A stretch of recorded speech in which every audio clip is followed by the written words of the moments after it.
Got my 6. Get it. Good morning, folks. We've got us a wonderfully balmy 11 degrees Fahrenheit day out here. The sun is bright. Been sitting in the house waiting for it to get up to double digits. It was 7 when I got up, made its way up to 9, and it just went 10, 11. Shoot, it might be 12 or 13 degrees by the time I'm done in here. Oh, I thought that was a creepy. That's the shadow of the camera. I was like, oh no, they're back.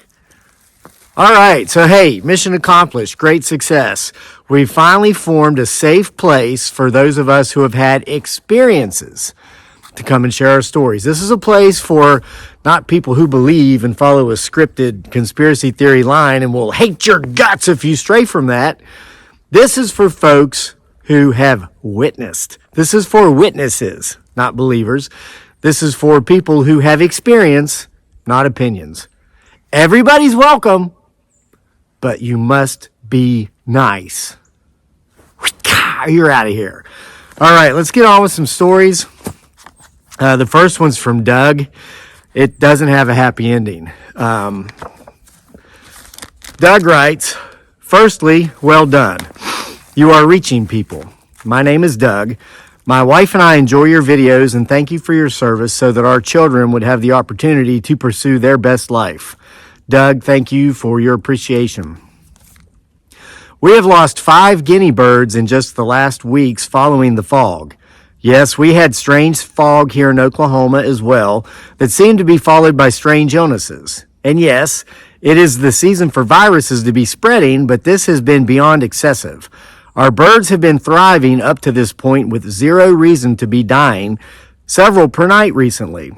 I sure hope you're not right about the fog, Operation Sea Spray, but it would appear to be the case. God bless you and your beautiful family. Now, Doug sent that email last night, and this morning he sent a follow-up.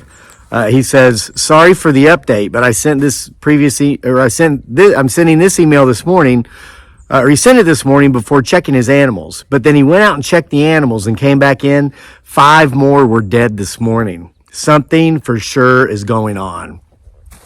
Doug, sorry for the loss of your feather babies. We still have our one of 8 originally, and she's still thriving and surviving.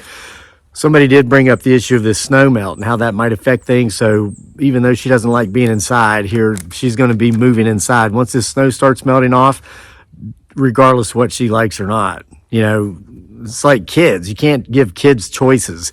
You hear parents complaining about all their kid does is play video games all day. Why do you give them that choice? Take the damn machine away from them. Okay? So we don't give our pets choices. We control their diets to keep them healthy, but then we complain about our kids eating junk food.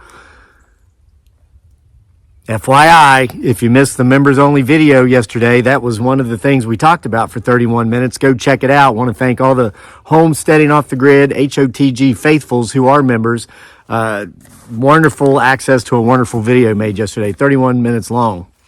Now, let's get on to the next story. Because, of course, I'm always going to come out here and make videos for subscribers. Especially when, like these folks, you're actual witnesses to this phenomenon. You've actually had these experiences. So you're not coming out here blasting me because you have an opinion based upon a conspiracy theory script that you think should not be veered from. These things really happened. Folks, if you have these stories because they happen to you and you want them shared because of the strength in numbers, you can send them to me. The email address is crazylake@mail.com. We'll get them out there. If you want to be kept anonymous, let me know. Your name won't be mentioned. Moving on. Hi, Kevin. I have just one more story to share regarding UFO sightings. This one happened to me personally and a friend of mine that I grew up with in a small village called Croft on Tees near Darlington, UK, around 1996 or 1997, I guess. Me and my old-time buddy were walking to our local public house, as we did most evenings, to drink beer and play pool and talk with the other local people. This was the days before cell phones, you understand. Oh yeah, the good old days. The local pub was about a 10 minutes walk. I would call at my friend's house around 8 or 9 p.m. and we would walk over a bridge to a pub in the village on the other side. Well, one night we were chatting and crossing the bridge when we both heard a deep humming above, and when we looked up, we could just make out the outline of a craft not 10 or 15 meters above our heads. It was hard to see because it was so black. Its shape was only discernible by the stars and sky it blotted out. It was so black it could hardly be seen against the night sky. It emitted a deep humming noise, which is the only thing that attracted our attention to it to start with.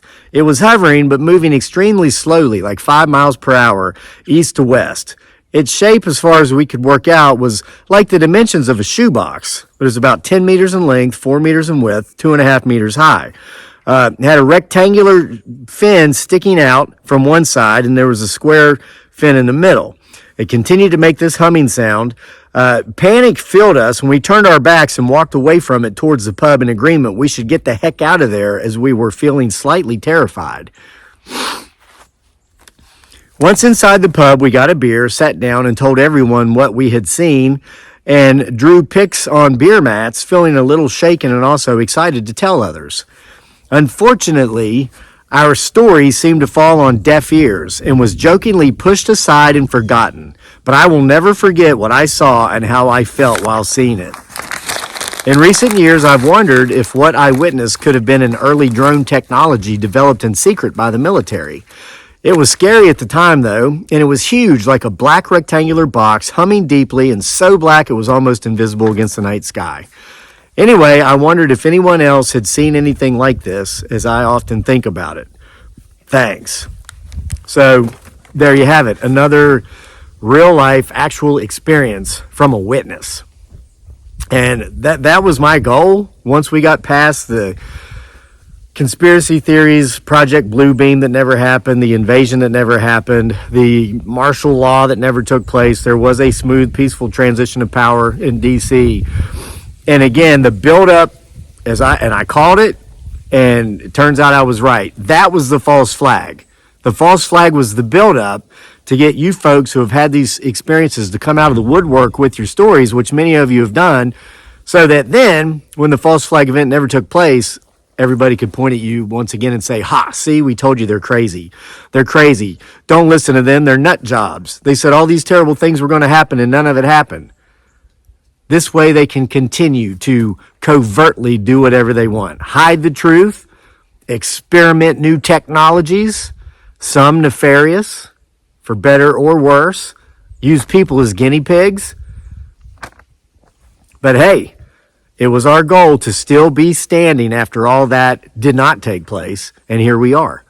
So send us your stories. Because let me tell you, when you actually have an experience with something out of the norm, that's when your mind truly becomes open. And that's when you realize, you know what? We don't have to stick to this script that all these people with opinions follow, because that's the current popular conspiracy. Because when you have these experiences, you realize, wow, there's so much more to this than could even be imagined. We need to open our minds and welcome everybody who's had an experience, who's witnessed one of these things. And the last thing that will be tolerated on this channel is bullying, harassing, and disrespect of me, my family, or any of the people that send in these stories or anybody that comments on them. Civil discourse is welcome. If you disagree with any part of the story that was just read, say it politely.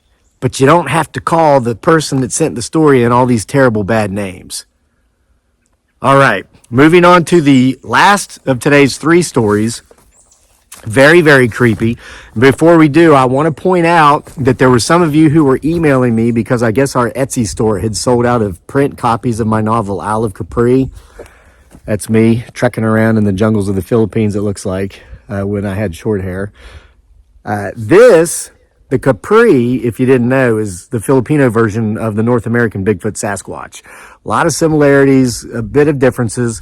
My wife and I actually had an experience. We had an encounter with the Capri on a small island off the coast of Mindanao many years ago. That's what inspired this book. A lot of real experiences in here. You get an introduction to a lot of the paranormal stuff that takes place in Southeast Asia, particularly on one terrifying island that's ruled by Capri and haunted by a bunch of other paranormal apparitions and ghosts and monsters. It's a great read.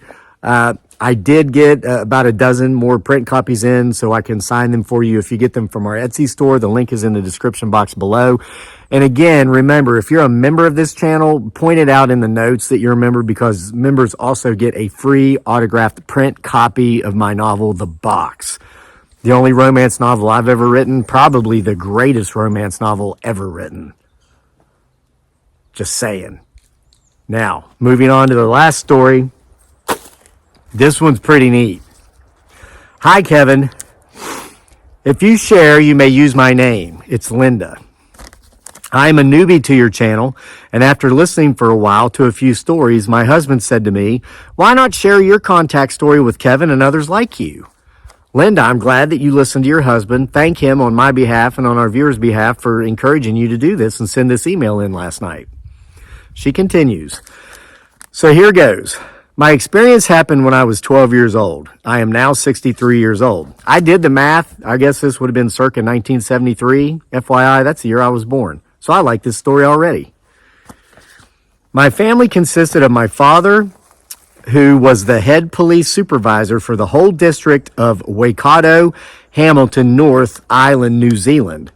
Then my mother, myself, she was the oldest sibling, and then 2 brothers and a sister. Big family. We decided as a family to go on a road trip to Hamilton, or from Hamilton to Auckland, which would be about 200 miles away and take 3 hours traveling time.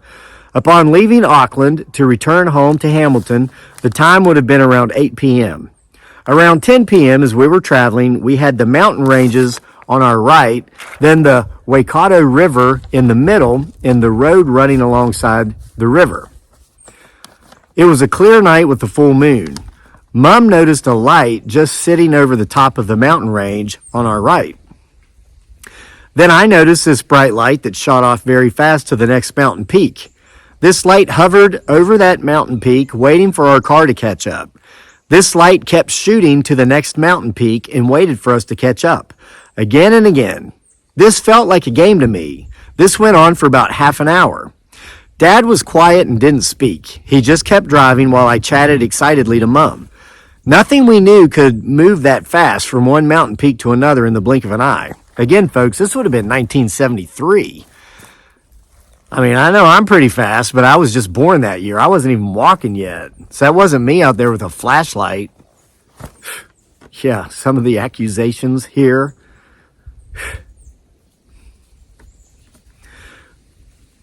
We finally arrived at Hamilton. The city lights were far too bright to see this ball of light anymore, and the mountain ranges were gone. This cat and mouse game had suddenly stopped. We lived in a police house in the middle of the city, next to a Maori meeting house where Father O'Hara lived as a Catholic priest who ran the meetings at this meeting house. Father O'Hara was our neighbor, along with his caretaker and the caretaker's young grandson. They lived on site.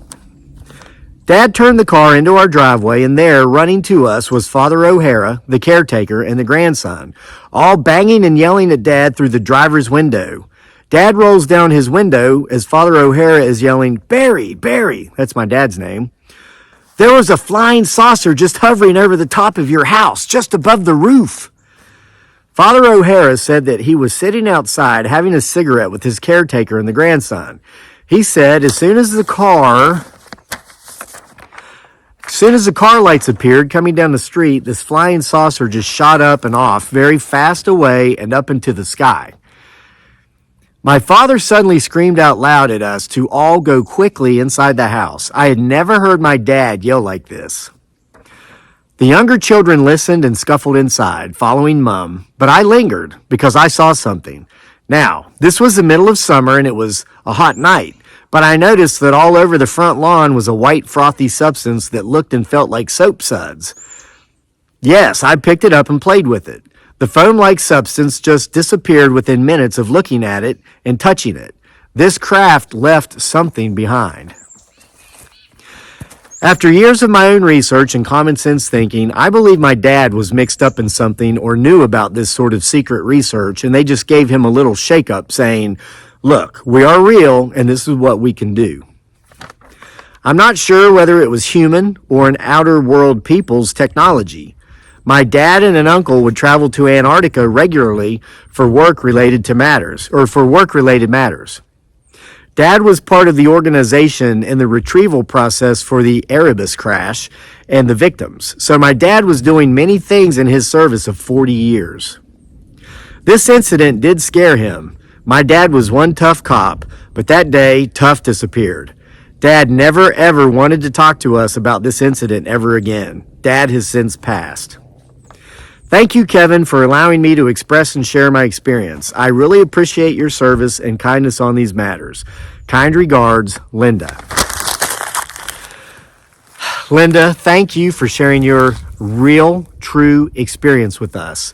And Linda, again, thank your husband on our behalf for encouraging you to do that. I want to thank Doug, who sent us our first story. And Doug, again, our hearts go out to you. Sorry you lost your guinea birds. Something's going on. And yeah, even though the peaceful transition of power took place and there was no alien invasion and no martial law, there's still something going on. So will we ever know? I don't know. But this is your safe place to come with your experiences. If you've experienced anything related to this, UFO, UAP, aliens, drones, mysterious fogs, send them in. Again, the email address is crazylake@mail.com. If you wish to remain anonymous like the sender of our second story, there in the middle, we won't mention your name. So I hope you enjoyed these stories. Hope you got something out of it. Thanks for being here with me. Again, if you're a member, go check out yesterday evening's members only video. If you're not a member, sign up and watch it. And we've got another members only live stream coming up, probably by Sunday. So I'll let y'all know. I'll post it in the members section so that you'll be aware. Thanks for being here with me. I appreciate your time. Keep your eyes on the skies. We'll see you for more next time.